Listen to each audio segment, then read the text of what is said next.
Hi there! In this short tutorial we are going to learn how to type fast. You can even increase your speed up to 50 words per minute in 1 month. It only requires 30 minutes per day. If this tutorial is useful for you, like and subscribe us. So, let's do it. Go to any browser, type this typing club site.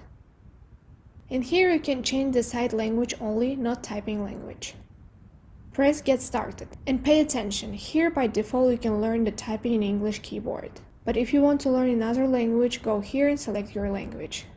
And I will teach you in English, you can select any language. So, click the first lesson. Here you are introduced to some rules. Pay attention to the letters F and J on your keyboard. Do you see the bumps on each key? Close your eyes and feel the bumps using your index fingers. Did you get it? Your index finger should always find the way back to F and J by feeling the bumps. And put your other fingers like in the video. This is called the home row position.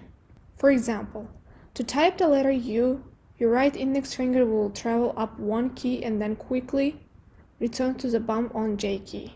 Okay, before we start there is only one rule you must always follow. Never ever look the keyboard while typing. If you follow up the rule, your index finger will quickly learn to find the way home. Fast typers forget about the keyboard. After some practice, you do it without thinking. Let's get started. Do each lesson 2 or 3 times at least. And here, I made 2 mistakes. That's why showing 98% accuracy. And here you can see your current speed. So you need to practice it 20-30 minutes per day. And don't think that you cannot learn. At first, it seems hard to learn. Just practice 1 week. You'll see the result then. I promise you, just don't give up. Here is one of my accounts. I've learned type more than 50 words per minute after 1 month practicing. I hope you like and share it with your friends. Comment below your opinion whether this tutorial helped or not. Thank you for watching and supporting us. Ta-ta for now!